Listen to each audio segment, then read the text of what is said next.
Okay, so hello everyone. Welcome to the 8th day of mindfulness session. Mindfulness, the journey to greatness. Thank you for staying with us for this long, and I hope you stay with us for the next days as well. So, without further ado, I would invite Professor Samdu to take the session further. Thank you, Anubhav. Thank you so much, friends who are out there listening to us every day. And I hope the 7 days which we completed yesterday has been a useful time for those of you who have been attending. My sessions are not something theoretical. Mainly, they are very practice-oriented sessions, and I hope really is going to be very helpful for you for rest of the days. In fact, today we had a meeting with the director, and then our chairman informed him that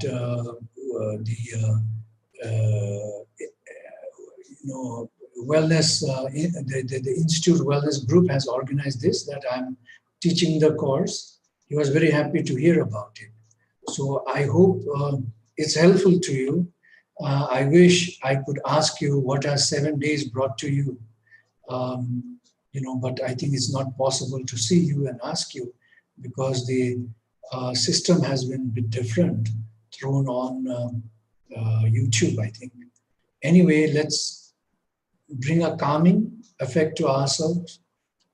Let's take a deep breath in and out and listen to the bell.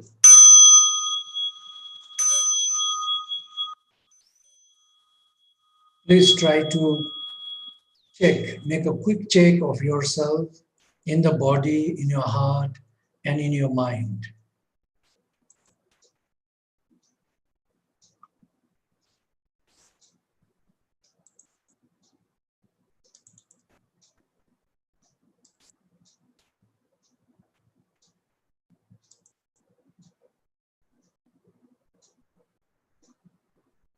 Feel the body from head to toe, toe to head. If you have any uneasiness, just try to relax. Take your awareness to your head. See if you have any emotions there. Try to calm yourself down. Say, I'm calm. Take your mind to your heart and arise love, bliss, joy, happiness.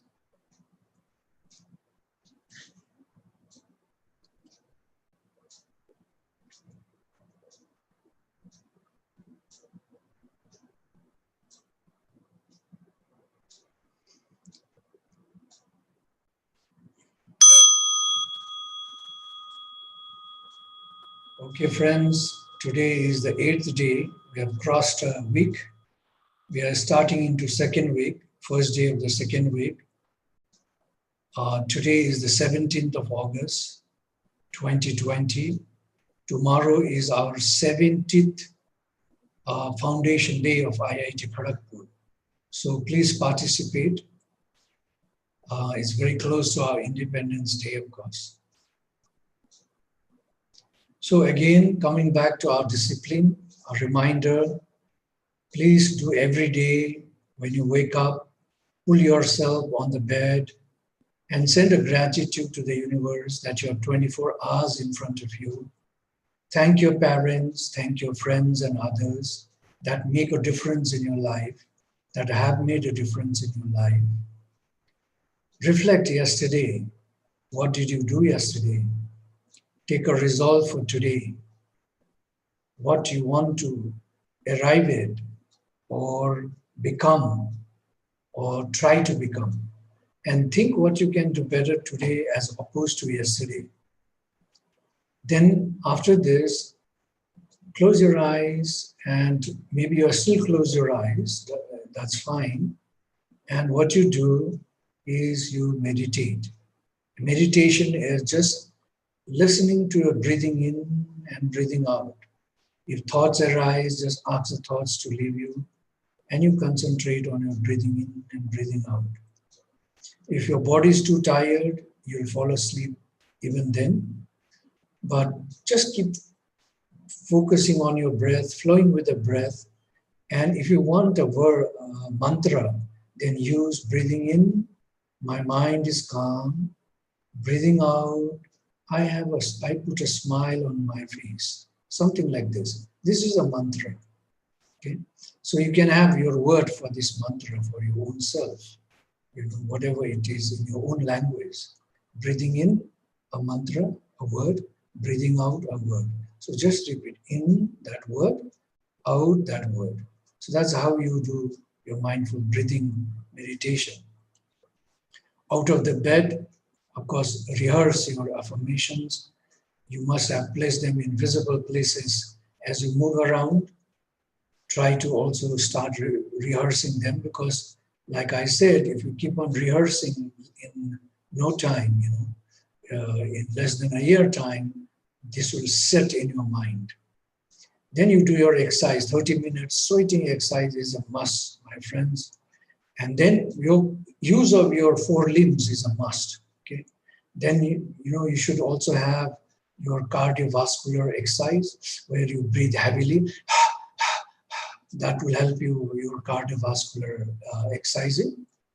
Then you you take your bath, a mindful bath where you feel the water flow, how you feel in your body, the soap, and your hands with the soap. So be very mindful. Then you eat your breakfast, of course. Maybe you drink a tea before that.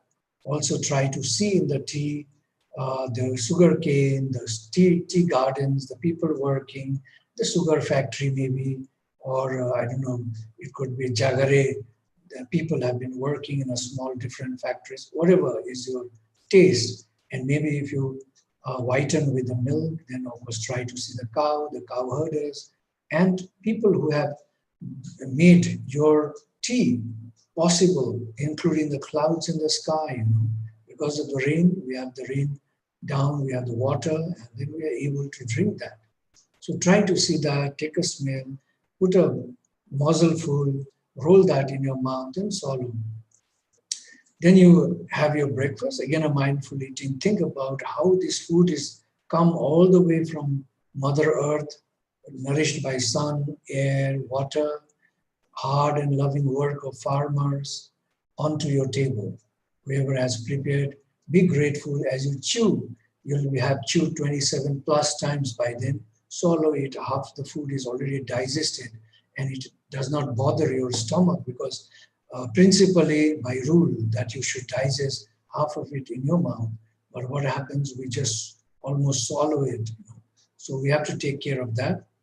Then start your normal 8 hours work, whatever your work consists of at your home. Try and help your parents. Probably now you're still, you're not, the classes haven't started. So, try to learn some kind of new skills at home. Help your parents, do the work, and have a deep listening mechanisms built in you. So whenever someone talks, give the ear to them without judgment, without analysis, without any kind of assessment. Then you also try and find little time to listen to music and as well read inspirational books. Then you have a mindful eating dinner, same like the lunch. Then you have meditation with your family together. Do a sharing. Whatever comes in your heart that moment, just share it. No criticism, no analysis. Inform everybody. This is the sharing that we will do in the family. Involve everybody, your parents, your siblings, even people who are helping you at home can sit outskirt if they can't sit with you, because some cultures don't allow you to sit together and eat together. But I consider everybody a human being. I see my friends, they don't allow their house workers to sit with them and eat, but I don't care, because they are human beings like us. So depends. It's your culture. I don't want to say what is right and wrong. Whatever you do, do it mindfully. Then, of course, after the sharing, do a noble silence until the breakfast next morning. Try not to talk with others, and also try not to talk to your mind. Of course, if there's emergency, you cannot help it. In other words, please try to also keep your phones in distance so that it doesn't bother you. And when you lie down on the bed, try and scan every part of your body. Very, very important, because you will touch your body will rejuvenate, it'll relax, and it will, when your mind is touching your body, it will also rebuild itself. Okay? So I thought I'll stop on the 5th day. Then I felt, no, I should continue, because the more I remind you, the more probably you will be attuned to doing it. Okay? So today's intention, let us build today's intention. Today's intention is, today and every day, I live with my own design and not by default. Often, if we are early users of computer, we just use the configuration that it comes with. Once we become an advanced users, then we remove that default and create our own design, how we want to use the computer. So it's the same thing, okay? So here, we have to learn to live by design and not by default. Because what is defaulted is for a general public, for a general needs. Now, if you, sometimes we react without building it in the minds, then it becomes a reaction, because it's not proactive at all. So there is a stimuli and there is a reaction, and then of course you break. But then, like I said, there are 5 endowment God has given us.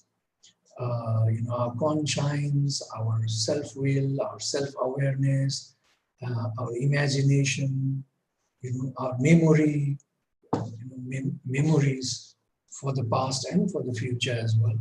So all these needs to be used as we try to live by design. Anything that's created twice in our mind. First is the thought. The next is your creation as a plan, as an architectural plan, or as a project plan, or as an action plan. So we need to look into our plans only after we design it at the mind. So what do we design here is basically our vision. What do we want to be in life? You are all in 3rd year, 2nd year, maybe, I don't know, 4th year, some of you, or 1st year even. There's no one in 1st year. So, I think we need to vision after you've completed this, what you want to do. Of course, definitely, one is that you want to do a job. Now, to get to a job, you have to, on the 3rd year, attend your interviews so that you're placed out into the world wherever you have a dream to work. But that is the dream, that is the vision. I want to work in US, I want to work in Germany, I want to work in Japan. Now, to work there, what do you need to do? Now, from there, you have to draw back your vision. You need to envision your outcome. Not that you want to be there. Like when you think about a house, you start to walk in the rooms, you start to work, think the laying of the furnitures, you want to see where the wall comes, where the corridors would be, where the kitchen would be, where the toilet would be, all that you imagine in your mind, right? And then, of course, that is the first design that you create in mind. Then the next one is you put it on the paper. But you see, we need to not only think, I want to go to Germany. That's just a kind of an aim. It doesn't become a vision. Vision is when you envisage your outcome. In Germany or Japan, I would do this and have this production in my hand. Or I would be this. You should target at that. And that is envisioning. Once you are envisioned, then you have to walk back to today. Where are you now to reach there? And what do you need to do every day? And we have been talking for the last 7 days exactly on this path of how we can become better, a greater human being by these practices that I have been talking thus far, and I'm still going to talk, because all this is going to define who you are, how you're going to work, and how you can create a better self. How are you going to create your own self and help create others as well? So it is a journey. So how to do this, to probably tomorrow we will try and touch on this. But remember that we need to look at the outcome and then only walk back. Just thinking about something is not a good way of envisioning. We have to create an outcome. That's a must. Then we need to create and live by a personal mission statement. Very important. I keep on telling this, that self-affirmation mission statements are very powerful. I give you the example of Mahatma Gandhi. He lived with those, whoever he was. Maybe many do not like him. I have realized this. But I think if you go back to his life history, you appreciate how he was kicked out of trains from in South Africa, and from where he took the resolve to fight the inequality. And I think he went all through to do the same. Anyway, an inspirational self-affirmation he carried, self-resolve he carried. So you can interchangeably use them. I've given you examples already. So here is another example. Create a life by a personal mission statement. And I've just given, I think I've already given you examples. So a mission statement could be that I would like to be loyal. Finish. Now you have to transcribe what loyal means. That one sentence could be good enough. Or you would say, I will become this, or I shall become this. You know, if you put, I will become a loving person. What does loving mean? I will become a realist. What does it mean? I'll become a proactive person. What does it mean? I'll become a positive person. What does it mean? So you have to, if you transcribe that one word when you speak, the meaning will be translated in our minds. So if I say, I will always live in abundance, what does that mean? That means I will, for me, it means I will live with interdependence. And I know that interdependence has everything in abundance: the air, the sun, the rain, the beautiful nature out there, you know, the love of the people, the care from others. All this is in abundance. So unless you define what that word means, you'll have no value. So you need to say, I will become a positive human being. So what does positivity really mean? You need to transcribe that. You need to decipher that and find a complete meaning, so that once you arise the meaning of it, when you say proactive, that will start building in your mind naturally. So some of the results that we get when we take this journey of envisioning our outcome and living by mission statements is that we will have our desired results always.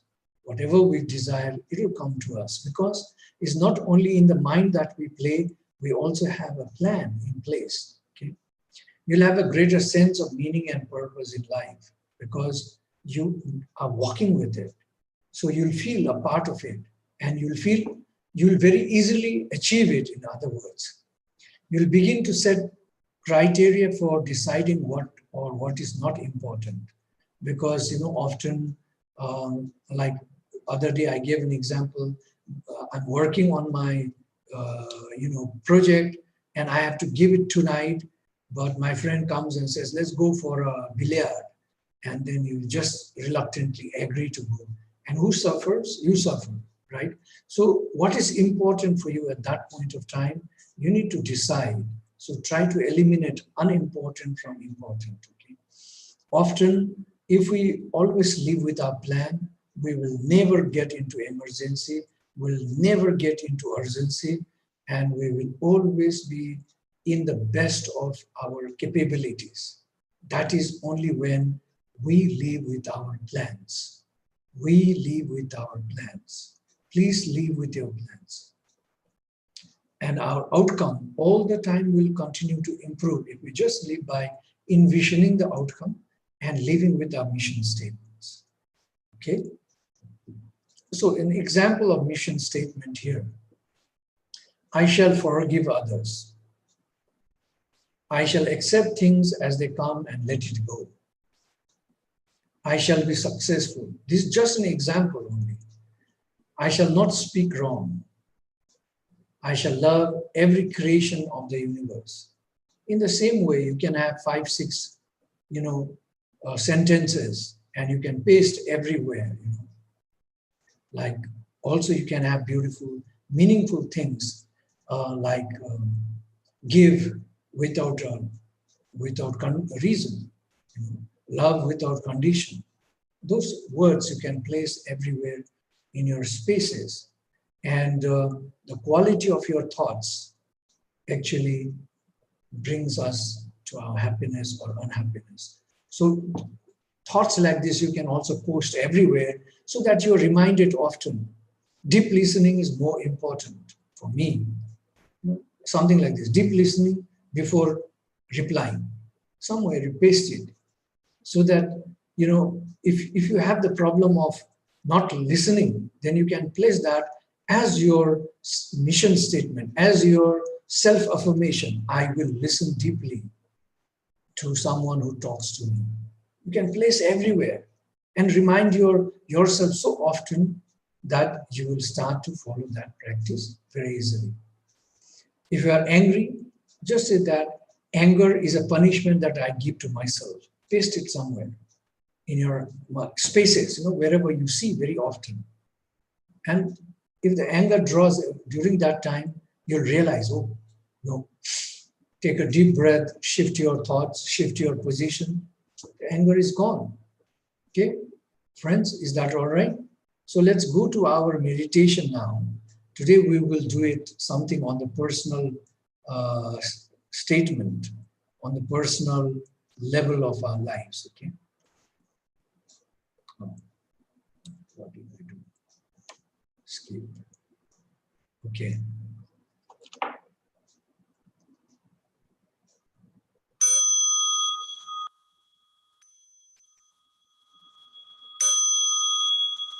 Please listen to the bell. Sit comfortably. Eyes drooped or closed. Your back straight. Chin slightly tucked in without any stress on your neck. Legs grounded if you're sitting on a chair, or knees touching the ground if you're sitting on a high cushion. Tongue lightly touching the upper palate. Teeth not biting. Lips closed. Shoulders relaxed.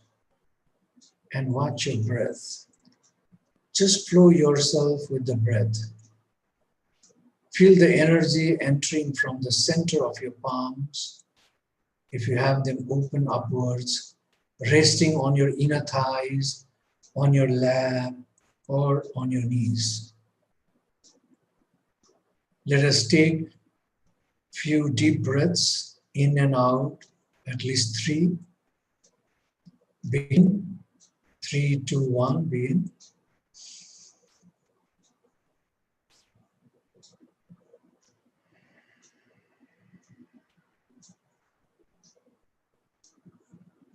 Again.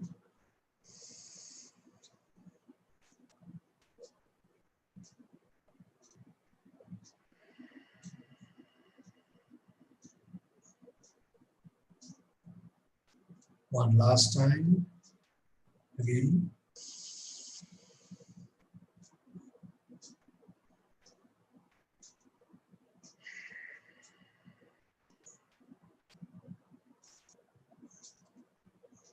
Please feel calm and relaxed and take your awareness to your feet. Feel the soles, Wriggle your toes. Feel the ankles, calf muscles, thighs, and ask the entire legs to soften and relax. Thank them for carrying you to the places of need and love since you started to walk on them.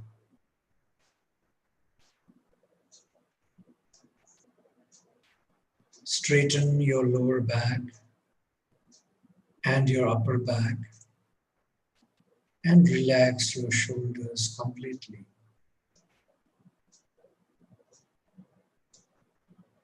Feel the hands on your lap and ask them to soften and relax.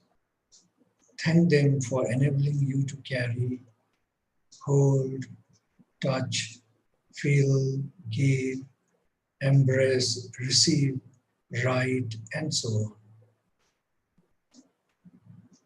Move your awareness to your neck,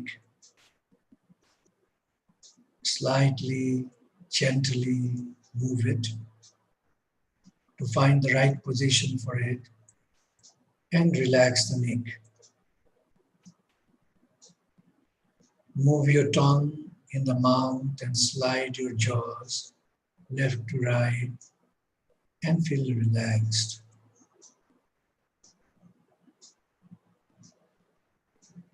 Take your thoughts and focus to your head and see if the mind is judging or distracted.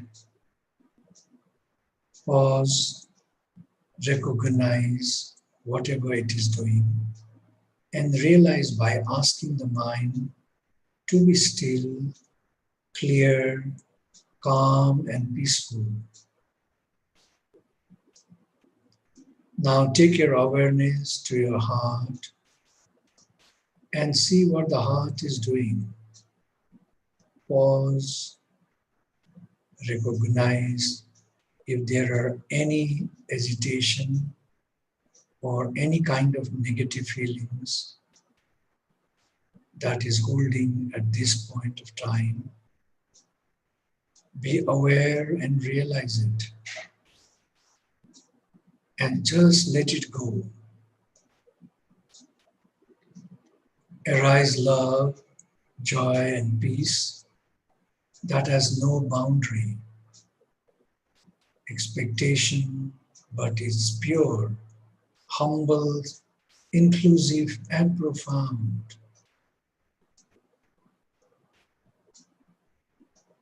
Please bring your body, mind, and speech in perfect oneness and imagine your loved ones. Send your heart along, wishing them acceptance, truth, love, joy, and peace. Wish them, may you be awakened from forgetfulness and transcend the path of worry, anxiety, and sorrow, or unwholesome memories.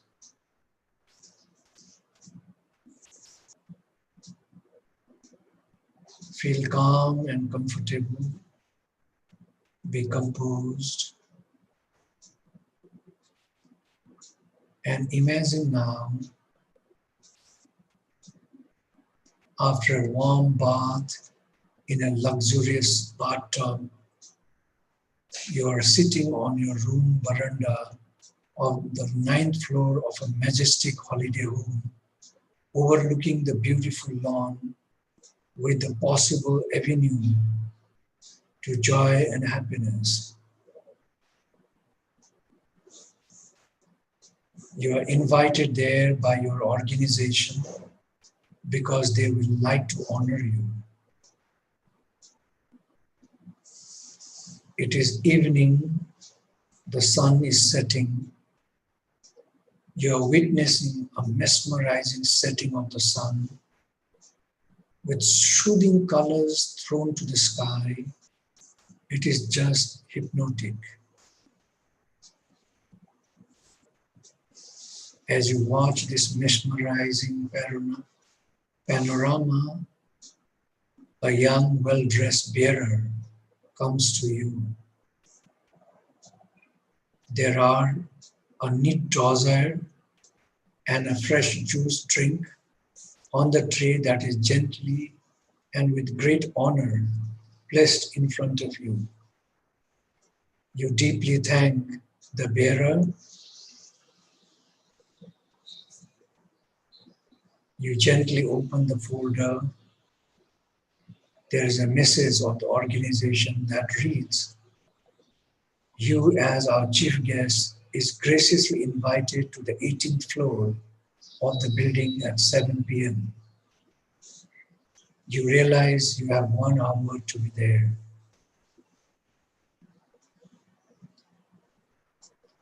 As you look at the setting sun, you look in the beautiful decorated glass, holding it in your hands, looking into it, and you drink the fruits that's squeezed, the hard work of the farmers, the universe with all its love, the abundance of rain, air, sun, minerals on the earth, in the earth, that prepare these fruits that comes now in the form of the juice. You look at it, appreciate, thank everyone that made it possible for you to hold and drink it now. You take it and take its aroma and sip, roll it in your mouth and gently swallow. It brings a rejuvenating and refreshing feeling.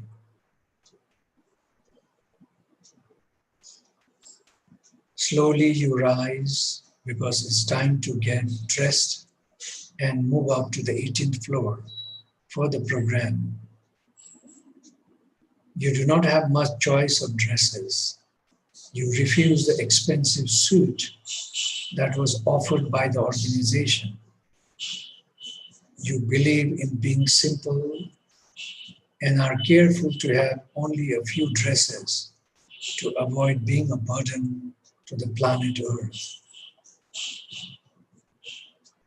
You slowly go into the lift, thinking about what was going to come, what were you needed to be there. The lift opened to the chair of people from the organization. Welcome, welcome, our hero. You have no idea what you did so great to deserve this day. You had thought, since you were taken there, all you know is that you have worked sincerely like everyone. The CEO presents you with flowers. You shake hands with him. You are escorted to a chair. The floor was open to the vastness of the space that one could see the entire city around. It was on the rooftop of that palatial hotel. The roof was with light, transparent material. Everyone was silent. The CEO got to the speaker and said, "Today, we have come out of our office to honor our chief guest, which is you. The organization's board of directors has decided to honor the highest honor of the organization as the deputy CEO. He's been promoted." And suddenly you are taken aback. You wonder if you are not dreaming. There's a lot of applauding and cheers for you. The CEO says that you have been able to bring love to the organization. You have not taken notice of jealousy, criticism of co-workers. but you continue doing within your terms of reference, and nothing stopped you from going out that was within your control. Despite what others thought, you kept on sharing love, support, help, and care for others. You have been very innovative in your work. Delivery of work has been appreciable. In time, you have been able to help the organization co-workers build their relationship with the organization and at the employee's home, a few who are here today. Unlike many of us, you have always focused in your work and helping others, whether boss was around or not. You have given exactly each day the number of hours that all should give to the organization. Your patience, what you talk to others. You have very high empathy for others. We have all witnessed how you helped a few of our office colleagues when they were in pain due to family issues. You have been one of the most caring in the organization for others. You have gone over the weekends to help your colleagues and their families. You have given so much of your weekends for the cause of others. You have gained the highest trust in the organization after what you presented to the board. Thus, the board grants the benefit of a deputy CEO. You, as a new employee less than a year old, was asked to prepare a progressive presentation on the businesses of the organization to the board. What you did was first to see what was being done each year, and you added more than just what the business made in terms of sales, production, and profit. You presented per capita cost of purchase, sale, administration, procurement, stock, and more so, the trends of the last 5 years, competitors' weaknesses, and areas where the business could improve, and how it can surge ahead. You had answers to every question the board directors had asked you. The board is 20 years old. They were thoroughly impressed and happy. You are not able to understand what is happening. You have always been yourself and done the work sincerely according to the norms of the organization. You pinch yourself and realize it's real. You're asked to speak. You very hesitantly rose and expressed in the mic, friends, be yourself. Forgive yourself and others. Learn to go, let go, let go. But put your right intentions and efforts. Be proactive, humble, and kind. My mission statement is to be a loyal, true, and compassionate human being. This is what I think I did, nothing out of the blue.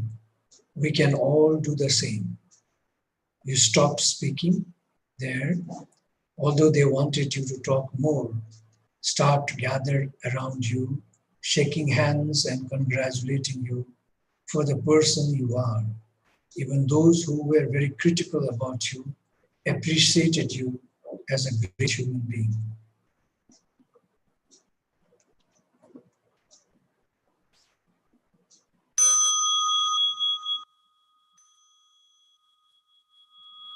Please bring back your awareness to yourself, to your body. Take a deep 1 or 2 breaths in and slowly breathe out. Open your eyes halfway, rub your hands, massage your legs, and you can completely open your eyes with love and compassion. Thank you, friends. We have a few last things to do. Okay. So here is the wish. I'm sorry, I've been a bit unwell since last 2 days, so I'm kind of little sleepy already. Here is my wish. May all the auspiciousness surround you every moment of your lives. May you be happy and well. May you be free from fear and any danger. May you bring happiness to the lives you touch. May you bring unconditional love to others and be loved and cared for. With this, let us sing our happiness song. 3, 2, 1, go. Happiness is here and now. I have dropped my worries. Nowhere to go, nothing to do. And I'm not in a hurry. Happiness is here and now. I have dropped my worries. Somewhere to go, something to do. But I'm not in a hurry. Thank you so much. Tashi Dile, may you be always blessed in your lives, in your days that would come ahead of you. Thank you. Thank you, sir. Thank you very much. Sir, today we have a few questions from our viewers. So, 3 questions today. Let's take them one by one. Just Sangi asks, sir, as you guide through this imaginative meditation, it is quite often that I can't just be an observer of thoughts. I just follow the chain of thoughts, and it is hard to just be silent observer. Please help. Okay, which means that when I'm doing this meditation, you're not able to continue listening to me. That's what you want to say, right? Probably, yes. Yes. So if you have closed your eyes and start to float with your, what I'm talking, if you put attention to the words that come, you can float. But the challenge, of course, is because your mind must be very highly triggered that as you're listening, suddenly you float away, your mind floats away. It's all right, but try and remind your mind to come back to it. Now, that's why we do mindful breathing. In the mindful breathing, only we do is breathing in and breathing out, and mind will go away. You remind the mind to come back. And that way, you practice over and over again for days together. Then you begin to concentrate. Then the concentration definitely begins to arise in you, and you become a better listener. You will be better able to concentrate and focus in whatever your mind is fixed at or is trying to fix at. So it's a question of practice. I don't have an easy answer to this, but I would request you to practice mindfulness, breathing. Every morning, that 6 minutes you do on the bed. Also try to do in the evening with your family. In the morning, try to find, now you don't have much to do. So try to do, I guided one of you actually for many days. I asked the person to do it 42 minutes every day. And I can see a big change in the person already. So it is possible. All you need to do is really believe in it and start doing it. And then you will be able to bring your concentration, your awareness, your focus in whatever you do. Thank you for the answer, sir. So then Ranjan Pal asks that yesterday you spoke about wisdom, moral, and character. Sir, could you please elaborate how can we apply this in our student life? See, moral, I think I talked about character. Moral. Moral is 3 things in moral. Right livelihood. What does that mean? Right livelihood means that you should not eat those things that brings sufferance to yourself and sufferance to others. The food that we eat, if you eat too much of meat, then you bring sufferance to others because that's killed. You also bring sufferance to yourself because of the the chemicals that this product has. First important thing is that it has chemicals, and when it's killed, it also generates the unhappy chemicals in the body of this thing that you eat. So you have to realize that this is not good for your body. So when you're capable to understand that this is not good for my body, then you will try to eat those things that are not harming others or harming you. Now, this doesn't mean plants, the vegetables, the raw vegetables that we eat. Basically, they know when we go to them to pluck, they know that they are being, produced for someone.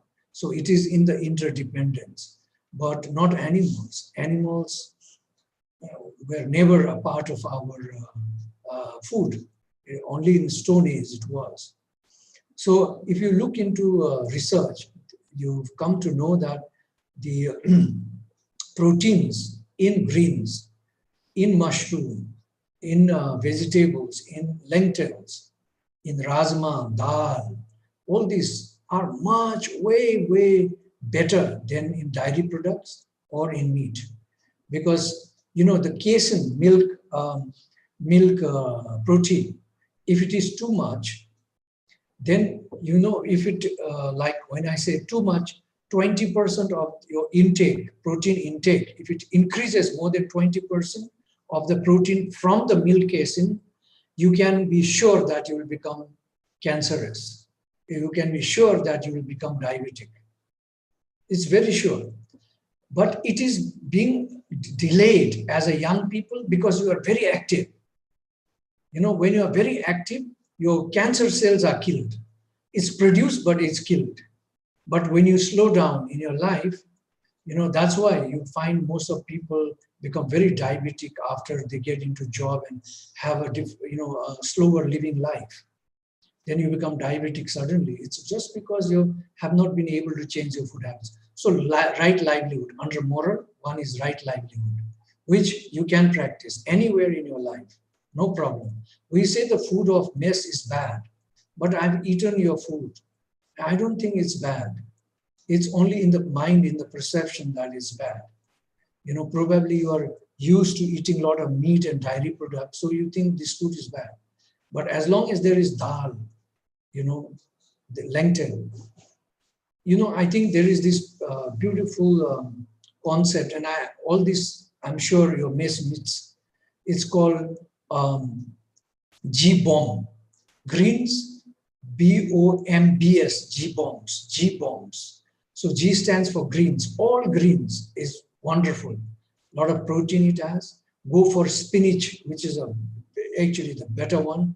At my home, I ask them to prepare spinach and dal. Now you can try at your homes, And G stands for greens, B stands for beans. Beans are very powerful. O stands for onions, garlic, turmeric, and all that, all that's grown underground, okay, O for underground, which we do take it as a kind of spices in our curry preparation, which is wonderful. And then M stands for mushroom. Mushroom is supposed to be not from this planet. It has come, like our cell, from a different planet, probably, our guess. So it has a lot of potentials and values. So mushrooms. And then B for berries. Berries mostly stands for all kinds of berries, but fruits. I'm talking about fruits. Okay. S for seeds. Seeds are very powerful. For example, if you break the seed of what is it called? Peach. Break it. The seed, hard nut. You break inside. The inside seed, if you eat, it's really tasty. I love that. The potato seeds, the pumpkin seeds, they're all very good. They have vitamin B17, and this is actually also a cure for cancer. So you see, I mean, in food is everything. How much you eat and what you eat actually is your right livelihood. The second is, I told you, right speech, loving speech. You have to practice this. You cannot do without loving speech. If you have loving speech, what happens is, people will start to appreciate you. Your friend circle will expand like anything. People in the locality will love you like anything. They will say, oh, I wish I had a daughter or a son like this. Just out of the simplicity, you don't have to be brainy or anything. Just the behavior gives this kind of perception to the people that this is a great human being. Okay, so learn to speak well, positive words, try to manufacture them all the time. Wait, if you want to speak something, kind of put it rightly in your mind and then speak. Our mind is our brain so fast that it can quickly prepare everything. So right speak. The third one is, I said, right action.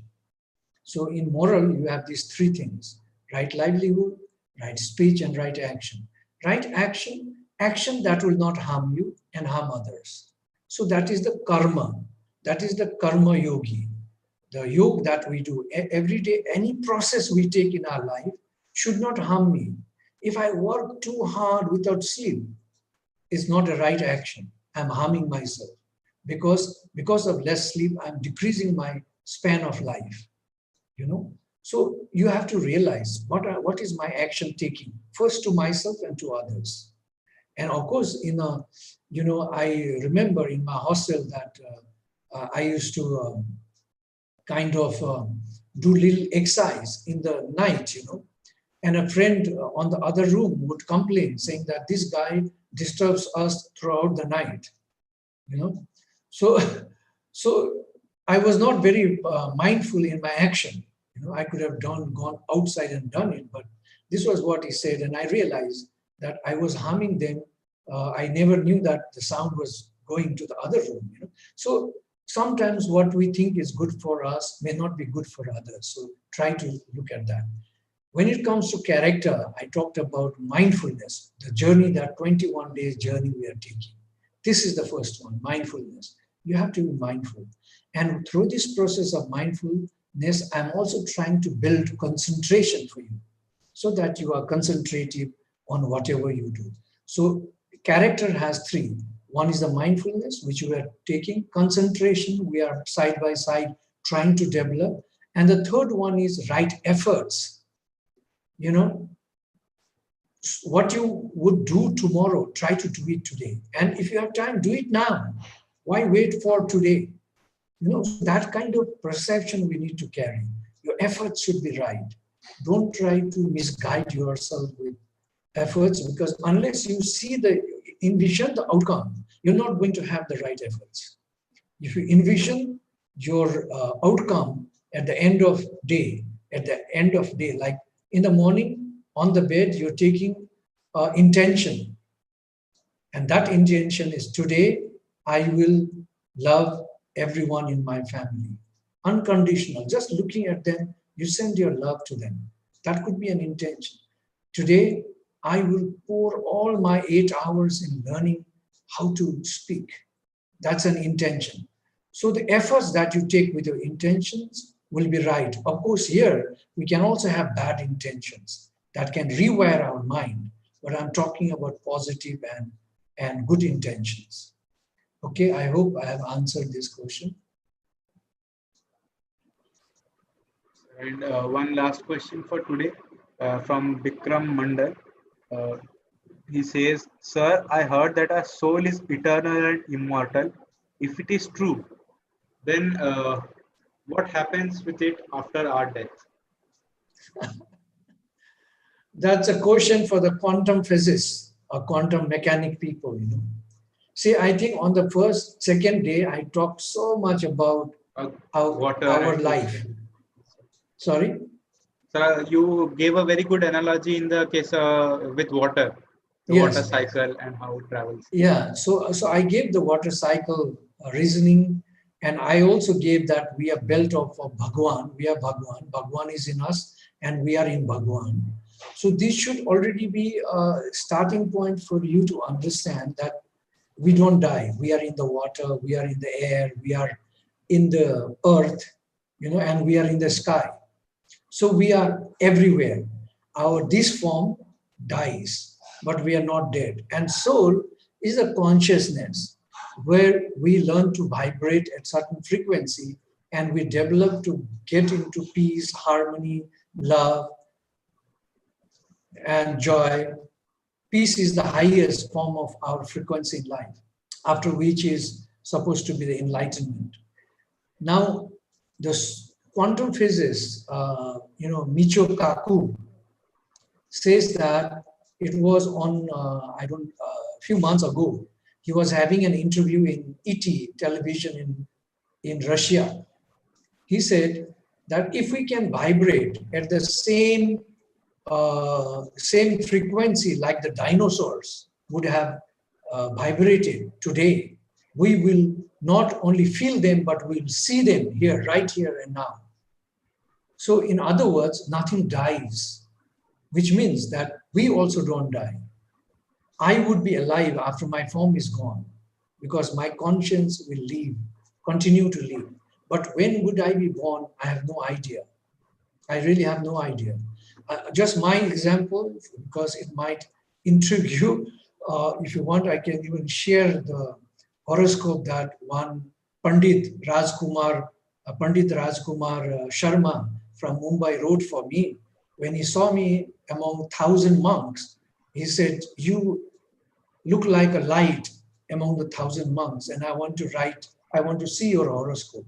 So he wrote a horoscope and he said, "I don't know, such births are after 1,000 years. So I must have lived on this planet for 1,000 years without doing anything." And I have a friend in Chennai, Brahman, and he said, suddenly one day, 3 months ago, he asked me, "What is your date of birth? And what was the time of birth and all that?" So I told him exactly birth of time, I don't have any idea. It's between 12 and 12:30. And I gave him the date. And then he consulted Kasi Baba. And the message came back that I am one of the incarnations of Vaksiddhi. And I didn't know what that word meant. So I had to ask him, and he sent me a link to read Vaksiddhi. And I found it means whatever comes from my mouth would be pure and will be true. That's the kind of sense I got out of it. I don't know if that is true, but there are a lot of incidents that happens in our lives. Like, let me give you one example. One of the princes in Bhutan gave a birth to a young boy. Gave a birth to a boy. And when he was just 3 years old, 3.5 years old, 4 years old, when he began to speak fluently, he started talking about Nalanda University. And he said, "Take me there." And so, it was prepared and they brought him to Nalanda University. It's in fact covered by NTTV. You can Google and see.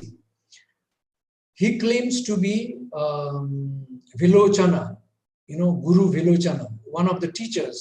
And he's born after 832 years since he was in Nalanda. 832 years. So he was showing, this is where I used to teach this. This space is for this, there. I mean, you can see him being taken around in that Nalanda. NTTV has covered it. So we are not dead. You are right.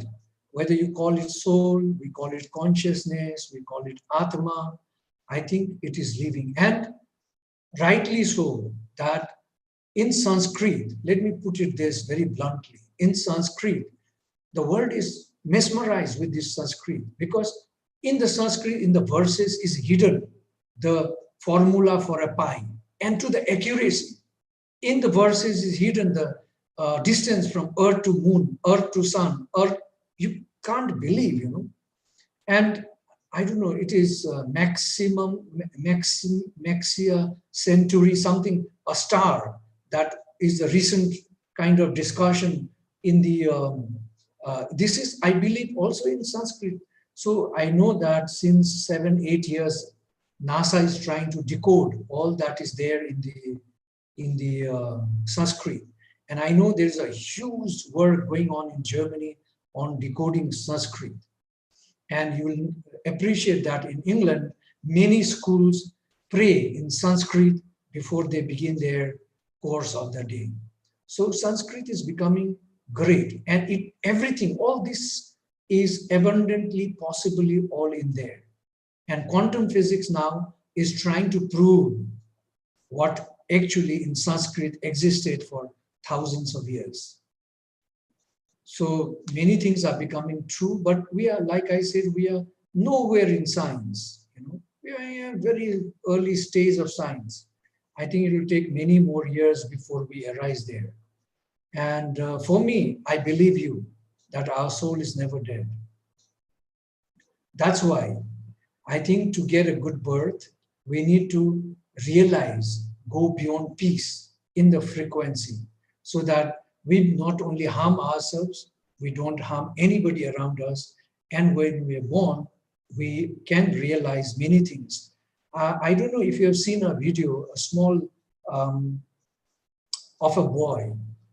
He's flying to Los Angeles. I don't know from where. I think it is an American flight. And he's in the cockpit talking about how to fly. The captain, everybody in the cockpit gets shocked. He talks about autopiloting. He talks about words that I can't even pronounce. Where would this child would have known all this? And you know what the captain says? I wish one day I will fly with you as your co-pilot. A 5-year-old boy. So many things like that. I know in India, many such births have happened. But what happens as a young child? We try to babble something and parents would not listen. They would talk it away, or when you ask questions, they would just shoo you away. They don't answer you. And slowly we forget whatever we are born for. So I believe you, my friend, that our Atma, our soul is never dead. Quantum physics believes it. So thank you. Thank you. So we don't have any more questions today. So but two messages, positive messages. I would like to read them out for you. For Priyanka Barman says, thank you for the wonderful session. Within this 7 days journey, I can feel and realize the positive differences. Sir, and Vishwajyoti Putkayastha says, sir, after 7 days of practice, I try to stay aware, and whenever negative feelings like anger and hatred appear, I become aware of them, though I am not always able to overcome them. Good, good. Thank you so much for this practice. Don't worry, you will be able to overcome. Just keep this constantly, this character, put this in you, and it will take little time, and I can promise you it will all be fine and fantastic. Please save these feedbacks and to share it with the chairman of Reiki Center. Thank you so much, everyone. All my love and greetings to you. Please stay safe. Please stay happy and healthy. Thank you. Bye-bye. Thank you, sir. Thank you, sir, for your time. Thank you, viewers. We hope that we see you every day for the 21 days. Thank you. Thank you, Anubhav.